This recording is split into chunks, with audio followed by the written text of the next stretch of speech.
Buenas tardes, bienvenidos a todos y a todas a la conferencia de divulgación organizada por la Concejalía de Educación en colaboración con la Fundación de Estudios Médicos, actividad que se enmarca dentro de la 11ª Semana de la Salud, Educación y Deporte, que este año se ha denominado Molina Segura, Educando en Salud y Deporte contra el Acoso Escolar. Quiero agradecer desde aquí la implicación de toda la comunidad educativa del municipio que está teniendo con todas las actividades que desde la Concejalía de Educación se han propuesto. Centros educativos, asociaciones, equipos de orientación. Agradecer la labor de Fina García Lozano, siempre colaboradora y atenta en todo lo que tiene que ver con la divulgación de la ciencia y la educación. Desde aquí quiero invitaros a todos a las actividades que tenemos preparadas desde hoy hasta el sábado. Ayer se leyó un manifiesto institucional contra el acoso escolar en el acto de entrega de premios del concurso de fotografía que hemos realizado con el alumnado de los CIE del municipio, del que extraigo literalmente el siguiente párrafo.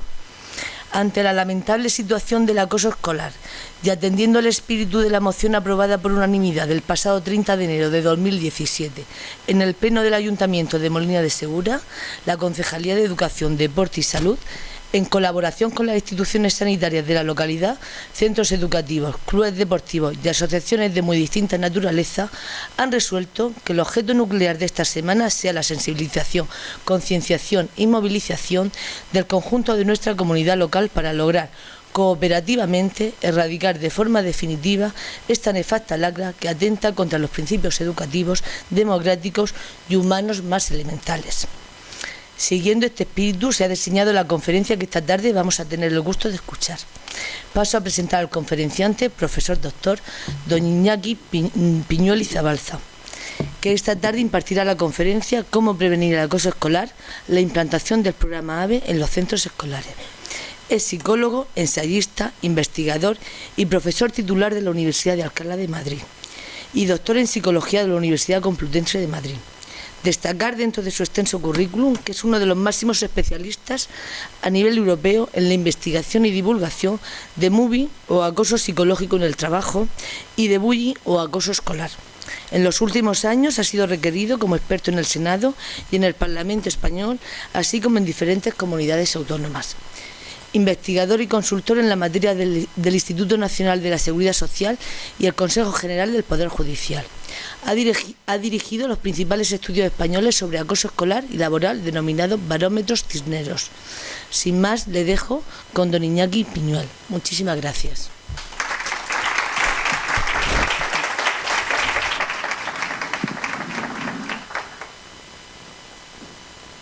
Buenas tardes.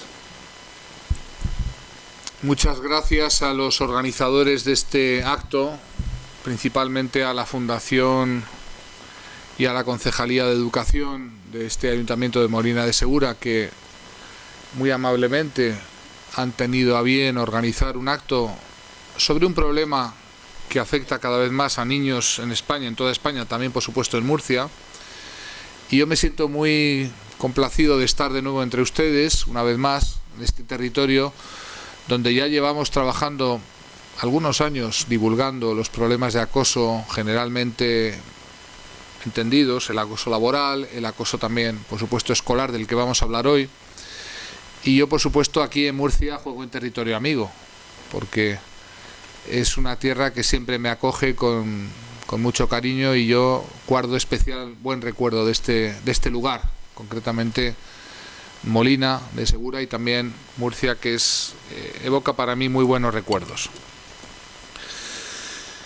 Es cierto que estamos ante una crisis importante social que significa una impotencia que los centros escolares, que la sociedad, que el gobierno, los gobiernos diríamos en general, sienten respecto a esta lacra que denominamos acoso y violencia escolar, bullying, como lo quieran llamar ustedes, y que se manifiesta periódicamente en forma de titulares terribles, como hace muy pocas fechas tuvimos en Murcia, una niña pues que se quita de en medio, que se quita la vida por una supuesta o presunta situación de acoso escolar, y una sociedad que asiste perpleja a cómo puede ser que en pleno siglo XXI todavía niños de cada vez menor edad se quitan de en medio porque no pueden resistir nada menos que algo tan trivial como es volver al colegio, volver a la escuela.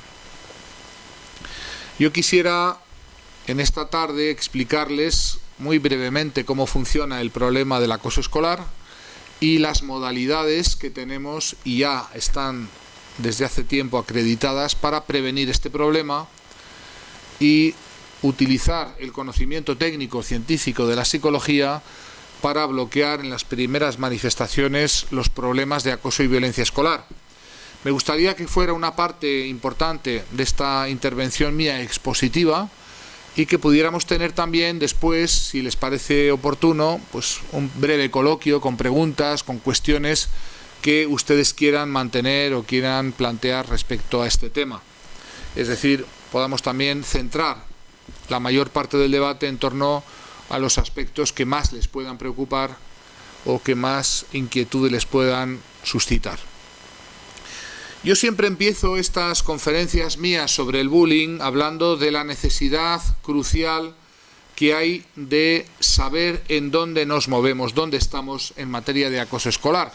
Y no podemos sino pensar que hay un mantra que hay que repetir en esta materia y es el mantra de la medición. Solamente podemos gestionar los problemas en la medida que seamos capaces de medir y de anticiparnos midiendo estas dinámicas que cuando finalmente revientan en formas terribles, siniestros, importantes, pues ya nadie puede más que lamentar la situación a la que hemos llegado.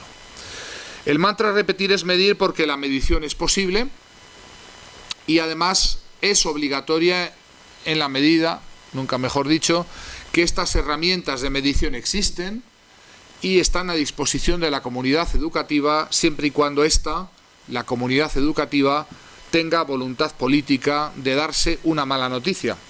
¿Cuál es la mala noticia?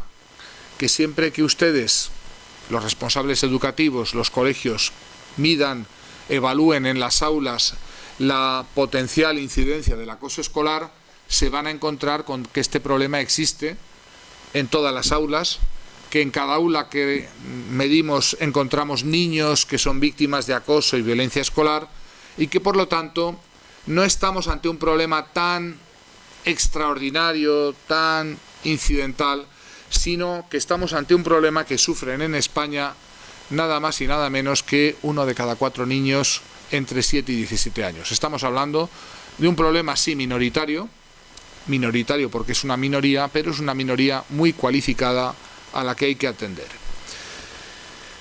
Es trivial este problema del acoso escolar, se dice que siempre ha existido, que ¿por qué nos alarmamos ahora ante un problema que lleva muchas décadas, incluso siglos existiendo, por qué no decirlo? Y bueno, pues es cierto que no es un problema nuevo, lo mismo que no son nuevas las guerras, no son nuevas las situaciones de maltrato doméstico, no son nuevas las torturas, son problemas que la humanidad viene conociendo hace siglos, pero lo que es nuevo es que ya no podemos seguir permaneciendo como cómplices de esta epidemia silenciosa porque tenemos los adultos la responsabilidad de actuar y hacer algo frente a este problema. Por tanto, el principal problema de este acoso, del problema del acoso y violencia escolar, en mi opinión, es todavía la trivialización, la banalización que los adultos, los que estamos a cargo del sistema educativo, orientadores, directores, profesores, estamos practicando cuando tenemos frente a nosotros situaciones de acoso escolar, pero no intervenimos para atajarlas, detenerlas, prevenirlas. Vamos a ver en esta tarde de qué modo se puede hacer esta labor preventiva, no afectando grandes recursos económicos, no implantando programas carísimos de altísimo coste económico, social, incluso emocional, sino mediante medidas que son de puro sentido común, pero que todavía hoy nuestro sistema educativo carece de estas medidas y de ahí el problema que estamos atravesando de que los casos que se manifiestan siempre se terminan manifestando en fases donde ya no hay casi ningún remedio a la situación. Aquí tenéis en datos del barómetro Cisneros 10 cuáles son las conductas de acoso y violencia escolar más prevalentes entre los niños españoles. Veréis que las primeras que aparecen estadísticamente, son conductas de violencia psicológica. Llamarle por motes, no hablarle, reírse de él cuando se equivoca, insultarle, acusarle de cosas que no ha hecho, ir por ahí contando mentiras acerca de él o de ella, meterse con él por su forma de ser, meterse con él o ella por su aspecto físico. Son elementos que veréis no tienen en la base violencia física, agresiones físicas. Y diréis, bueno, qué bueno, porque parece que estas violencias, siendo psicológicas, tendrían menor entidad, tendrían menor gravedad, tendrían menos repercusión en la salud psicológica y emocional de las víctimas. Vamos a ver lo contrario. Estas violencias, la violencia psicológica, es decir, estas acusaciones, este hostigamiento verbal, este arrinconamiento, esta intimidación, resulta que en el fondo desarrolla con mucha diferencia mucho mayor daño psicológico en la víctima, sobre todo daños en materia, en forma de cuadros de estrés postraumático, que son cuadros difícilmente evaluables porque no presentan evidencias externas como una lesión, como una herida, como un ingreso hospitalario, pero que acompañan a los niños a veces por toda una vida. Y no es extraño el caso, cada vez más, que tenemos en el instituto que yo dirijo, de adultos que se dirigen a nosotros para ser tratados por cuadros de bullying, sí, que sufrieron décadas atrás, pero que todavía hoy, años después, siguen generándoles cuadros de estrés postraumático que ya se han cronificado. Creedme cuando os digo que la violencia psicológica no solamente es verdadera violencia, claro que lo es, sino que además es mucho más lesiva psicológica y emocionalmente que la violencia física. Cuando un niño se siente arrinconado, excluido, se burlan de él, lo ridiculizan, lo intimidan, lo amenazan, ese niño sufre aún más del acoso escolar que quizá el niño que sufre violencias físicas, agresiones físicas, pero que dan origen a una intervención temprana, muy rápida, de adultos que enseguida toman medidas para detener esta violencia, que sí, genera lesiones, genera partes hospitalarios, genera alarma social entre los adultos. A mí me gustaría detenerme en explicaros cómo funciona el problema del acoso y la violencia escolar, porque hay que insistir muy rápidamente cuando hablamos de definir qué es y qué no es acoso escolar, que el acoso escolar es un proceso. El acoso escolar no es un incidente puntual, no es algo que ocurrió alguna vez, aquella vez, no es un incidente que sí puede ser muy lesivo y que puede dar origen a lesiones psicológicas. El acoso escolar es un proceso que se instala insidiosamente, que se instala por la inacción de los responsables educativos, se instala porque los que debiéramos detener esas conductas en principio no lo hacemos, y el que sufre esta victimización la va a sufrir como en un fenómeno de bola de nieve, cada vez en mayor intensidad, cada vez con mayor indefensión. Aquí tenéis el cuadro que explica las 4 fases habituales del acoso y la violencia escolar, y son fases que se van cumpliendo inexorablemente a no ser que alguien, y hablo de la comunidad educativa, detenga el proceso en el momento que todavía, y subrayo la palabra todavía, puede ser detenido. Porque debo decir desde este momento que no todos los problemas de acoso escolar tienen solución. A partir de un determinado momento, que es a partir de la segunda, tercera fase que vamos a hablar ahora, los problemas de acoso escolar no tienen ya solución, a no ser la de la salida de la víctima de ese entorno escolar, y esa salida siempre es traumática, y en esa salida siempre sale ganador el que hostiga y perdedor el niño que es victimizado, y por supuesto los que son testigos que perciben lo que ocurre y aprenden un mensaje cada vez más tóxico. ¿Cómo principian los problemas de acoso escolar? Principian siempre del mismo modo. ¿Cuál es el perfil previo? Me preguntan esta mañana varias televisiones y radios de aquí de Murcia. Por favor, doctor Piñuel, díganos cuál es el perfil de la víctima, cuál es el perfil de los niños acosados. Mire, no hay perfil de niños acosados. Cualquier niño completamente normal puede ser en cualquier momento víctima de acoso escolar. Vamos a ver que hay ciertas situaciones de alta vulnerabilidad que incrementan la probabilidad de que un niño pueda ser hostigado, acosado, que incrementan la probabilidad de que ese niño, ese y no otro, pueda tener más papeletas en la rifa del bullying.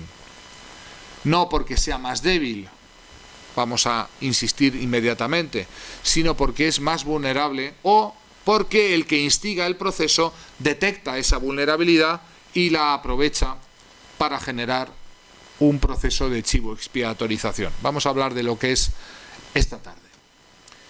La violencia en general, sobre todo en las etapas de primaria, la violencia indiferenciada, tiende a consolidarse y a centralizarse en determinados individuos que se van a convertir en los aglutinadores de esa violencia de todos contra todos. La antropología, especialmente les recomiendo la lectura del antropólogo René Girard, que es el que se ha ocupado de los fenómenos del chivo expiatorio y de los fenómenos sacrificiales en torno a esto. La investigación de la antropología es muy interesante.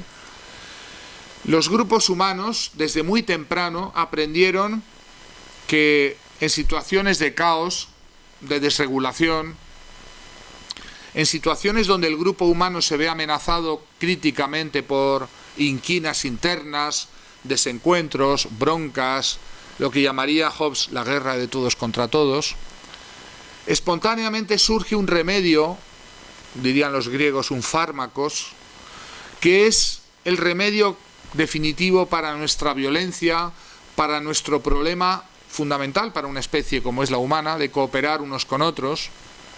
Y ese remedio, ese fármaco, es encontrar dentro, en el seno de nuestro grupo, un individuo que se convierta en el integrador de todo el grupo, lo que llaman los sociólogos el integrador negativo, o lo que llamamos los psicólogos el chivo expiatorio, alguien cuyo linchamiento nos va a reagrupar, nos va a aglutinar contra él y por tanto que nos va a permitir volvernos a federar, a cooperar, algo que es esencial para nuestra especie, toda vez que si no cooperamos no vamos a ser capaces de sobrevivir.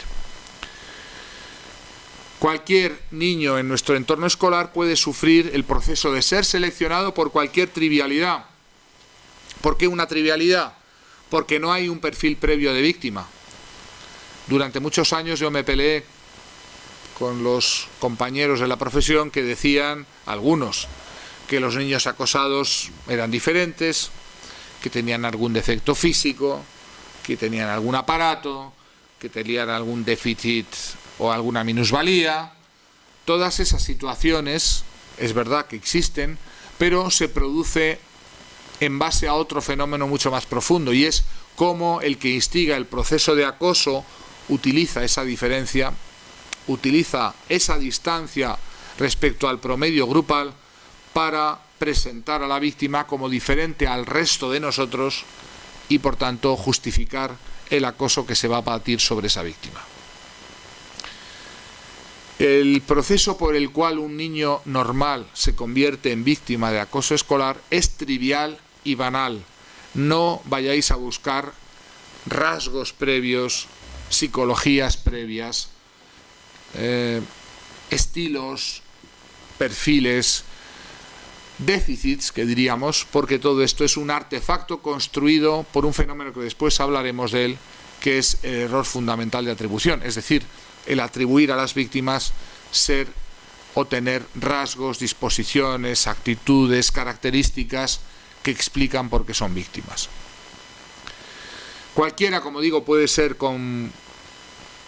cooptado para ser la víctima propiciatoria, pero hace falta algo más.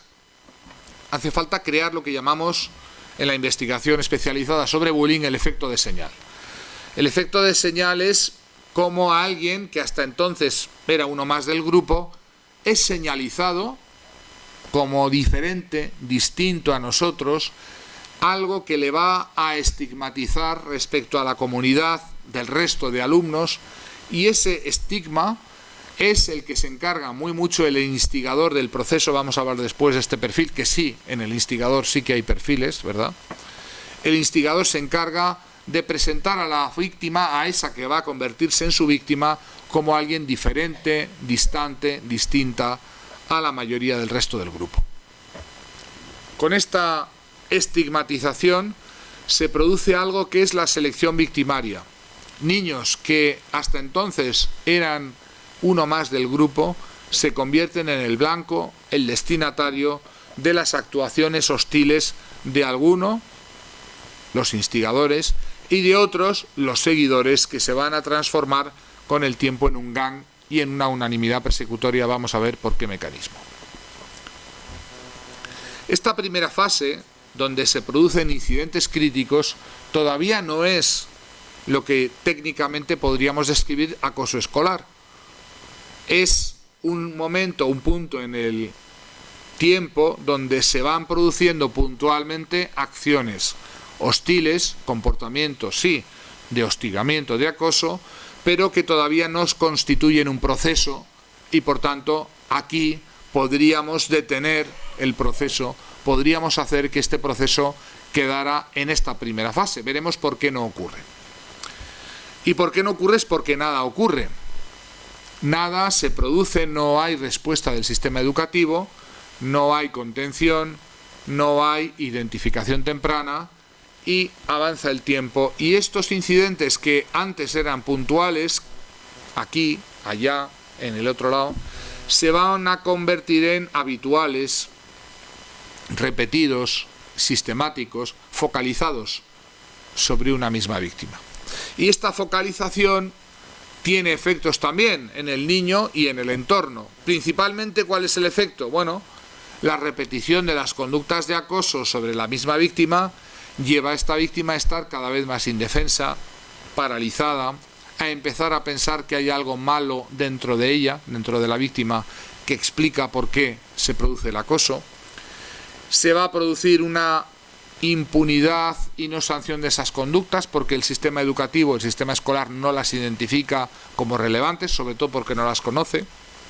Y se produce un refuerzo tácito o a veces expreso, porque quienes acosan ven que no ocurre nada, que pueden acosar a placer a la víctima sin que eso tenga contingencias, consecuencias, es decir, le sale muy barato, por no decir gratis, al acosador hostigar a su víctima.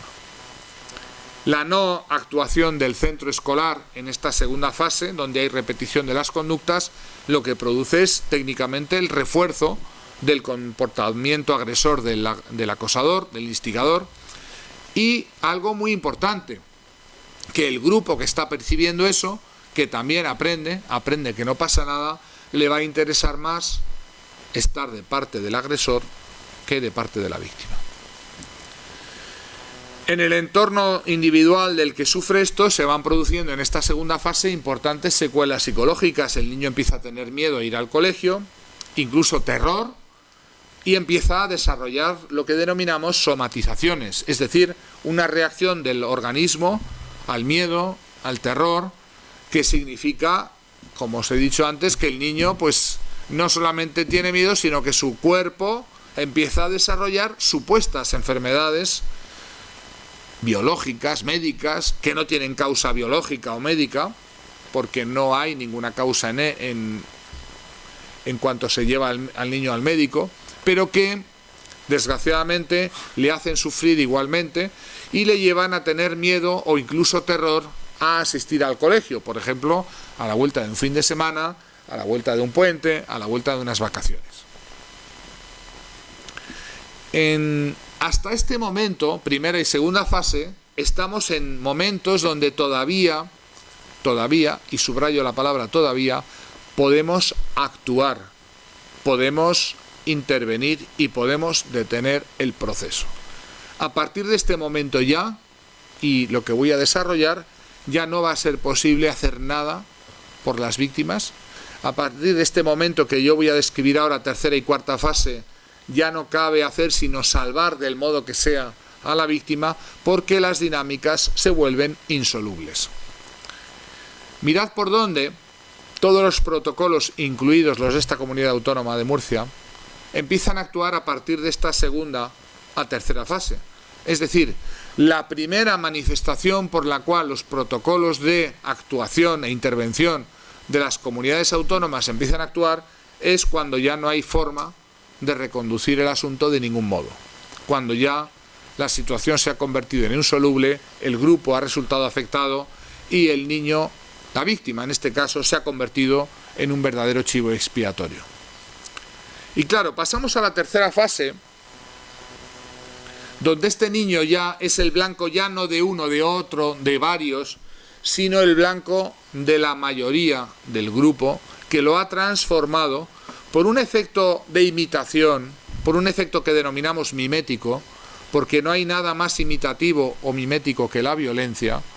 Los niños que hostigan a otro niño son inmediatamente imitados por otros que anteriormente no participaban, pero que ven en ese modelo de actuación un modelo digno de ser imitado o emulado. Y a partir de ese momento ya no estamos hablando de 1 contra 1, de 2 contra 1, de 3 contra 1, estamos hablando de un todos contra 1, es decir, una unanimidad persecutoria que le lleva al niño que sufre este proceso vivirlo en absoluta indefensión. Aquellos que plantean la defensa del bullying, dando al niño herramientas de defensa personal, de lucha, karate, judo, dotarle de esas habilidades marciales, ¿verdad?, no entienden la dinámica real que hay detrás del proceso de acoso, que termina muy rápidamente siendo una unanimidad frente a la cual ningún ser humano puede reaccionar. Ningún ser humano puede enfrentar a toda una colectividad que se abate sobre él de un modo unánime. En esta tercera fase hay una extensión a los individuos que inicialmente no participaban en el gang de acoso, a otros niños que miraban pasivamente el proceso, pero que con el tiempo y la repetición de esas conductas empiezan a imitarlas y empiezan a participar también, en reírse, en burlarse de, en excluir, en arrinconar e incluso en agredir a la víctima, porque también empieza a ser un modo de estar integrado en el grupo el participar del linchamiento de nuestro común chivo expiatorio, ¿sí?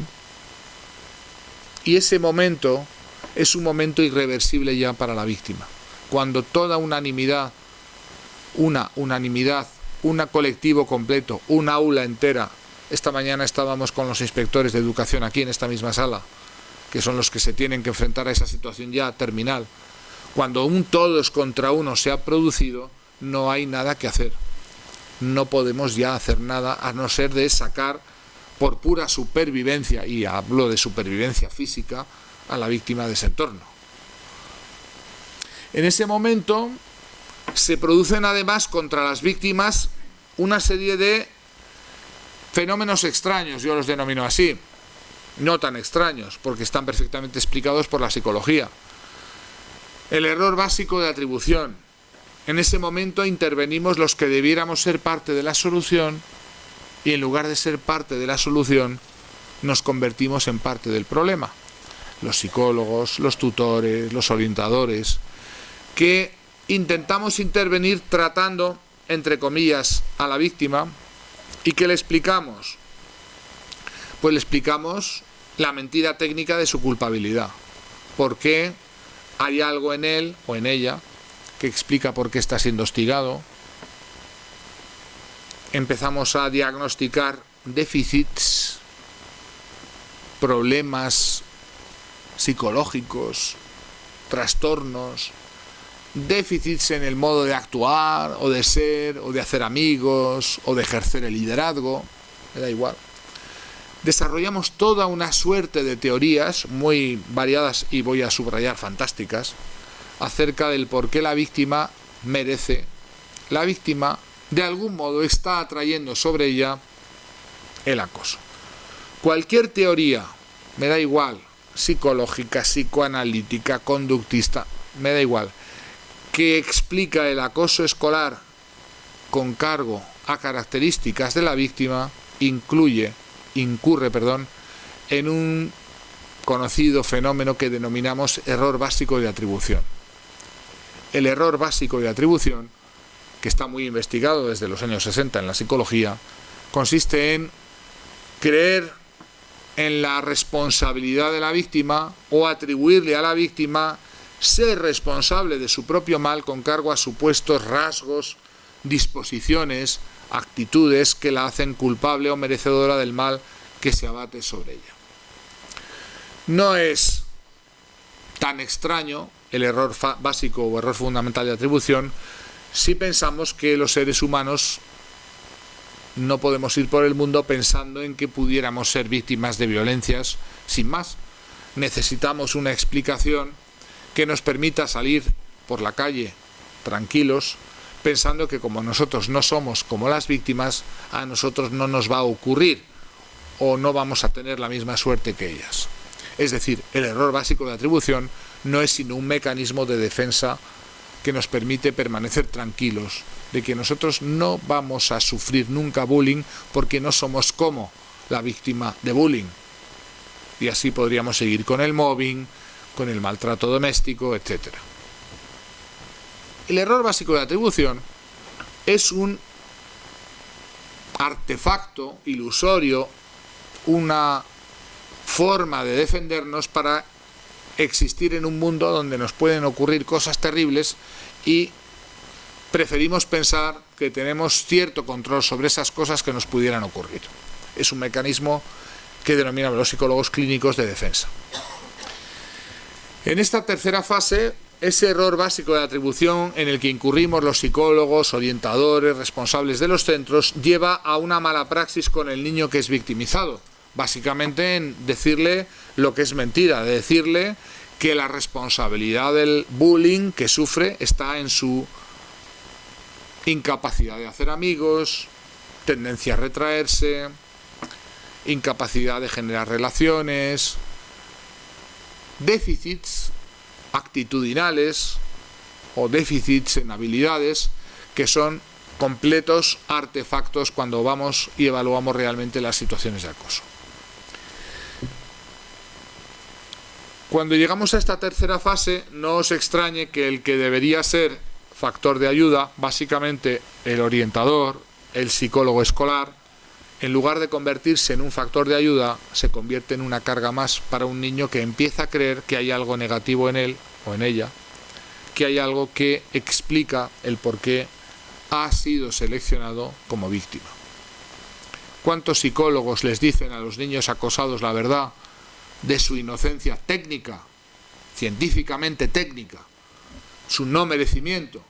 Pues todavía hoy, en 2017, son excepciones en la regla, que significa, ante un caso de acoso escolar, tender siempre a tratar a la víctima pensando que cuando tenemos delante a la víctima de bullying, tenemos delante el problema.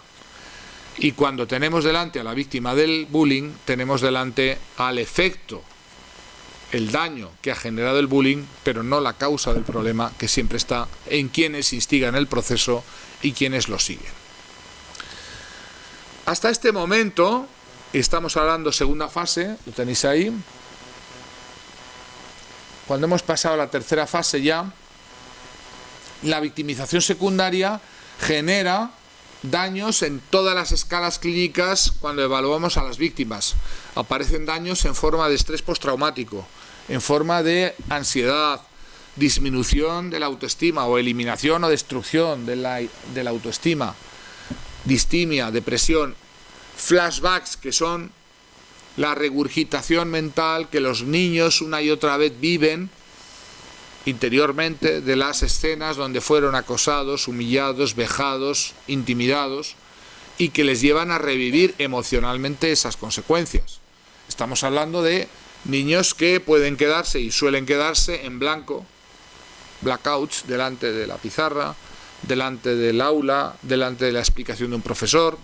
Niños que obviamente tienen problemas para rendir escolarmente porque no pueden fijar la atención, porque no pueden recordar a corto plazo nada, porque están irritables, porque no pueden parar quietos, porque toda esa ansiedad, esa angustia y esa inquietud psicomotora les genera movimiento y les genera una situación, claro, disruptiva en el aula. Y es aquí donde también suelen acudir los colegas de nuestra profesión a diagnosticar a estos niños, que suelen ser niños con estrés postraumático, como niños con problemas de hiperactividad, problemas de déficit de atención, es decir, incurrimos en una revictimización de aquellos que debiéramos rehabilitar y recuperar, y que no solamente no rehabilitamos, sino que les añadimos una losa más en forma de diagnósticos que caen como una losa de 1000 kilos sobre ellos.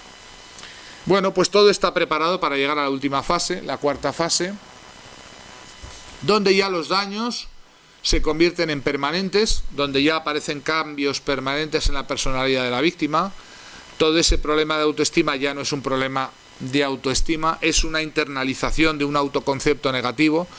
No es que tengo la autoestima baja, es que no valgo para nada, es que soy repulsiva, es que soy repugnante, es que el niño o la niña afectado por este problema desarrolla atribuciones respecto a su propia forma de ser, atención, subrayo esto, que le van a acompañar a lo largo del resto de su vida, y que encontramos cada vez más adultos que llegan a consulta por un problema antiquísimo de bullying, pero que sigue perviviendo en su forma de ser, porque esos niños hoy ya adultos siguen teniendo ese autoconcepto negativo, esa sensación de que no valen, de que no sirven, de que no merecen el aprecio, el reconocimiento o el respeto de los demás.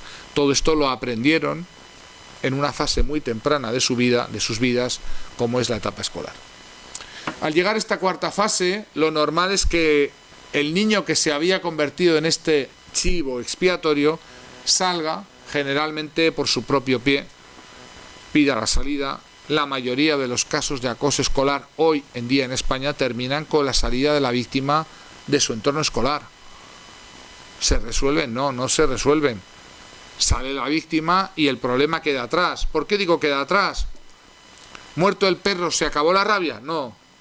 Ese perro ya no está, pero aparecerá otro en el mismo lugar que vaya a ocupar el rol saludabilísimo que tiene el chivo expiatorio como integrador de un grupo humano en crisis.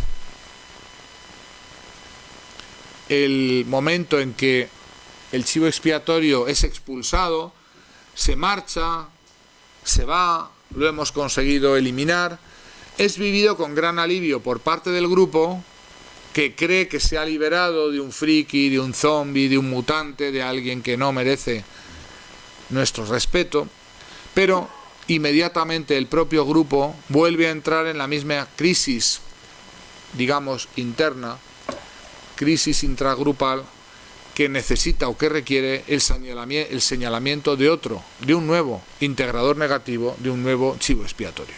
De ahí que la salida de la víctima de acoso escolar no resuelve la situación crítica de ese grupo afectado de una serie de elementos que producen esa sensación de inestabilidad grupal y que requieren de un nuevo chivo expiatorio, es decir, siempre una víctima de reposición. La salida de la víctima, la expulsión o la autoexclusión a veces está acompañada de que la familia de la víctima también es afectada. No es raro, es más bien lo habitual, que las familias que reclaman el derecho a que a sus niños no los machaquen, que pidan ayuda, que pidan que se tomen medidas, sean también ellas mismas chivo expiatorizadas, sean utilizadas también como elementos, como chivos expiatorios, se hacen atribuciones respecto a la mamá, al papá, a esa familia tan rara. Cuidado, porque estos son elementos que forman parte del problema de acoso escolar. Y el problema de la extensión a la familia y el entorno social, que a veces también da lugar a que la familia tiene que abandonar el entorno. Hemos encontrado casos de bullying que no solamente terminan con la salida del niño del centro escolar, sino la salida de la familia, del barrio o del pueblo, sobre todo cuando esto es un entorno social más pequeño, ¿verdad? Pero en los niños que han quedado estigmatizados, tocados por este problema, aparecen ya cambios que van a acompañarles muy largamente en sus vidas, de por vida, si nos interviene.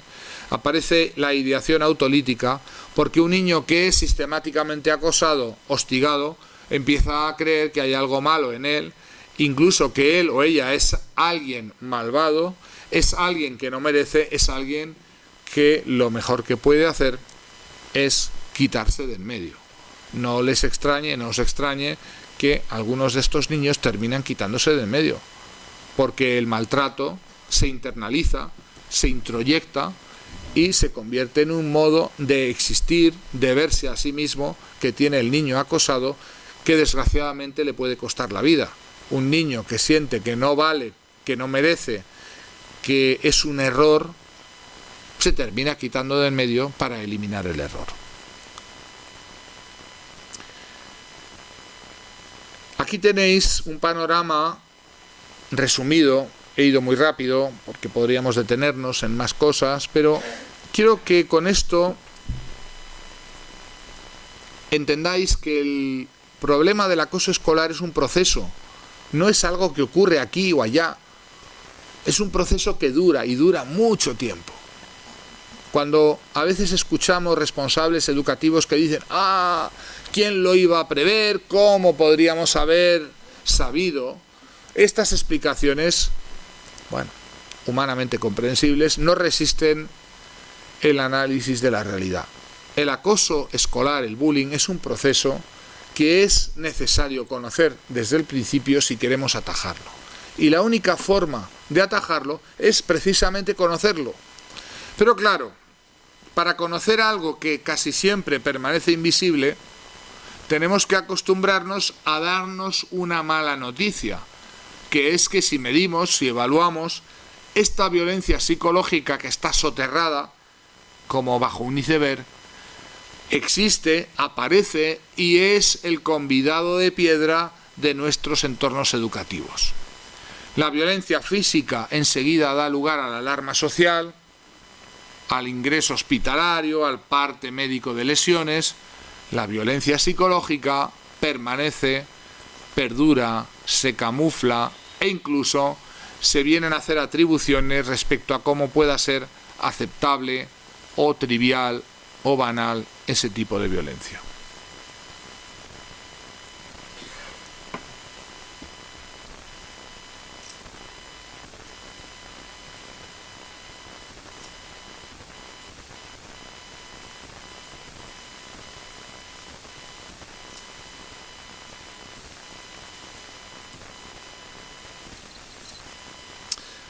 El principal problema con el que nos encontramos para erradicar el acoso escolar es lo que yo denomino el síndrome de negación ante el acoso escolar.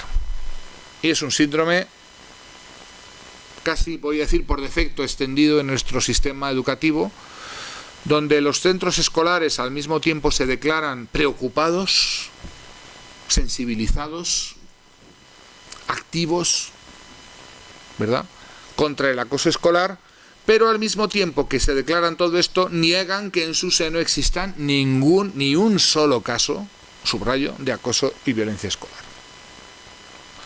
Cada vez que evaluamos en cualquier colegio de España, público o privado, a través de herramientas científicas validadas, tipificadas, como el ABE o el TEBAE, la incidencia de este problema, nos encontramos que en cada aula, no en cada colegio, no en cada nivel, en cada aula, aparecen no menos de 3, 4, 5 niños que reportan ser habitualmente, muy frecuentemente víctimas del problema de acoso y violencia escolar. Se dice que en nuestro colegio no hay maltrato. Es un problema muy extendido, pero gracias a Dios, Dios sea loado, en nuestro centro no hay ese problema. Se dice que, bueno, que son problemas que hay que aprender a manejar, que esto te prepara para la vida, que el maltrato forja el carácter, esas barbaridades que, bueno, diréis, bueno, pero esto todavía se oye. Claro que se oye. Yo lo he escuchado hace muy poco tiempo. Esta mañana la última vez. Que son bromas, que son cosas de niños, que no hay que meterse. ¿Cómo vamos a ser policías de las relaciones entre niños? No hay que meterse, que se maten. Si se matan, que se maten, ¿verdad? O que se lo merece, porque la víctima algo ha hecho, algo es, algo tiene, ¿eh? Cuando el río suena, agua lleva. Error básico de atribución, ya hemos explicado lo que es. O que bueno, vamos a dejar pasar el tiempo, a ver si el tiempo resuelve el problema, per se, por sí mismo. Y la bola de nieve con el tiempo es cada vez más grande, cada vez más imparable, el daño es cada vez más irreversible, la situación es cada vez más ingobernable. Esta mañana teníamos en esta misma sala a los inspectores educativos, con los que hemos hablado de esto. Claro, ellos dicen, a partir de este momento ya no hay nada que hacer. ¿Qué vas a hacer? Sacarlo porque te lo van a matar. ¿Eso es una actuación sensata, preventiva? ¿Sacar al niño cuando ya no puede más? No, estamos fallando en todos los procedimientos de prevención. Y por eso, y aquí ya entra la parte de la solución de mi intervención, nosotros desde hace años, y estamos hablando de más de 10 años y más de 12 años, desarrollamos un programa de actuación preventiva denominado AVE, que no es más que las siglas de acoso y violencia escolar. Es un programa que funciona en muchos centros escolares. Aquí en Molina de Segura tenemos algunos centros que lo han aplicado y que actúa de manera preventiva, es decir, anticipándonos al problema que si no actuamos va a suceder, es decir, en las primeras fases que os he explicado hace un momento, en las primeras manifestaciones del acoso.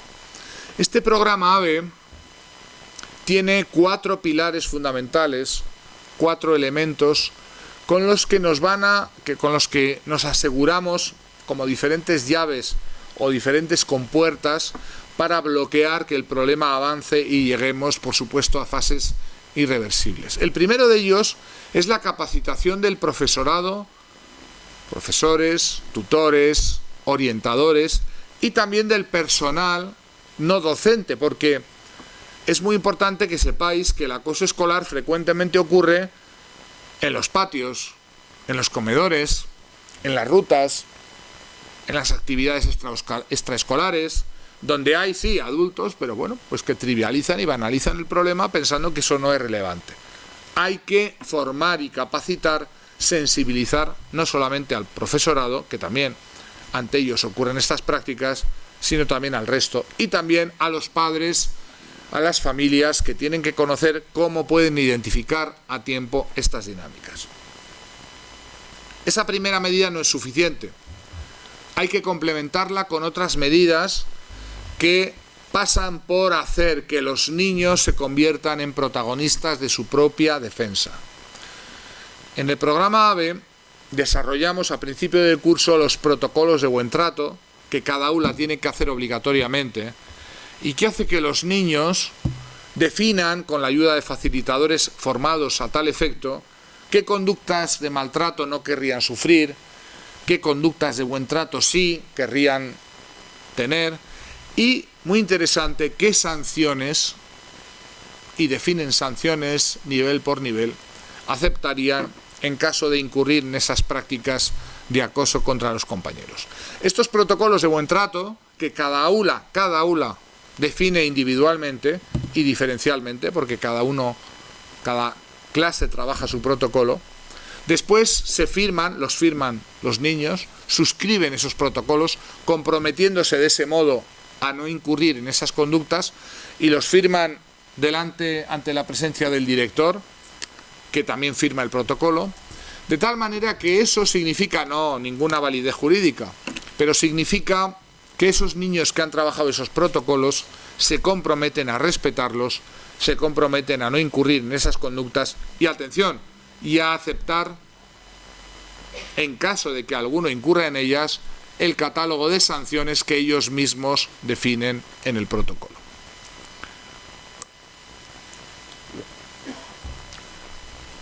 Diréis, bueno, ¿y qué relevancia tiene? Muchísima. Porque desde el momento en que una persona individual, un niño, individualmente se compromete y un grupo, un aula, se compromete a respetar un protocolo que él mismo ha definido y que ha firmado ante la presencia del director, que también lo firma, ya no estamos ante un problema de a quien Dios se la dé, San Pedro se la bendiga, de ay, si te ha tocado mala suerte. Estamos hablando de que el grupo se compromete como una totalidad y se convierte en garante del respeto a la dignidad y al derecho a ser bien tratado de cada uno de los miembros de ese grupo. El grupo, en lugar de ser un factor, atención aquí, en tercera fase, de agravamiento, un gang linchador, un gang que se produce como imitador de la violencia, del modelo de los modelos violentos, se convierte en defensor de las posibles o potenciales víctimas del proceso de acoso. El grupo es crucial para detener las dinámicas de acoso, porque es crucial a la hora de agravar las dinámicas de acoso. Quiero meteros esto en la cabeza. Si entendéis esto ya me doy por satisfecho. Lo único que me gustaría que quede de la conferencia. Si hay más, mejor, ¿verdad? Debéis saber que la única forma de detener las dinámicas de acoso es trabajar grupalmente con el grupo, haciendo que sea el grupo el que reconduzca las dinámicas de maltrato, de hostigamiento como un colectivo. Es decir, se trata de revertir el mecanismo linchador, que es grupal, y convertir el mecanismo mimético, imitativo, linchador, en un mecanismo también mimético, sí, perdonad que os lo diga, mimético, sí, imitativo, pero defensor. Lo mismo que en el acoso, quien sufre como víctima el acoso ve que cada vez hay más miembros que imitan a los anteriores y se agregan. Cuando revertimos estas dinámicas a través de estos protocolos, observamos que los grupos unánimemente rechazan y convierten en muy dificultosas, muy problemáticas estas conductas o el hecho de que estas conductas se repitan adelante. Diréis, ¿cómo puede ser que con una intervención tan limitada, diréis, un protocolo de buen trato que nos lleva a desarrollarlo 2-3 horas por cada aula al principio del curso, los niños revierten estas dinámicas? Porque convertimos en consciente, en visible, en algo a la vista, una dinámica que los grupos no tienen a la vista y simplemente replican de manera imitativa o mimética. Nada hay más mimético, nada hay más imitativo en la especie humana que la violencia. Quizá también la risa, ¿verdad? Los bostezos en un aula, cuando uno bosteza, otro imita, otro, todo el mundo se pone a bostezar, ¿verdad? Todas esas dinámicas repetitivas, imitativas, son las que el grupo detiene, porque es el grupo el que bloquea la acción. Además, tercera medida del procedimiento ABE, del programa ABE, definimos un procedimiento de actuación que no se inventa sobre la marcha. La mayoría de los centros educativos en España, no digo en Murcia, en España, se inventan el procedimiento sobre la marcha. A medida que hay un caso, pues van improvisando, con ocurrencias, cosas que parecen, digo, entre comillas, parecen, pero luego no son, de sentido común. Elementos que no sabemos de dónde salen, pero que se le ha ocurrido a alguien, qué ocurrencia más buena o más mala. No se puede improvisar. Es necesario tener definido un procedimiento de actuación con fases, con exigencia de documentar el proceso, instruir los procesos a tiempo, hacer informes de instrucción, seguir los procesos en el tiempo, hacer informes de seguimiento, adoptar medidas de contención, que significa que esas medidas hay que verificar si reducen o eliminan definitivamente el problema y si no, modificarlas. Es decir, no estamos hablando de improvisar, son medidas que están y que existen y están definidas al principio de curso. Que la comunidad educativa, cuando un padre o una madre matricula a su hijo en un colegio con estos protocolos, lo tiene que leer y lo tiene que firmar, aceptando que esos procedimientos se van a aplicar a su hijo o a cualquier niño de ese entorno que pueda practicar esas conductas.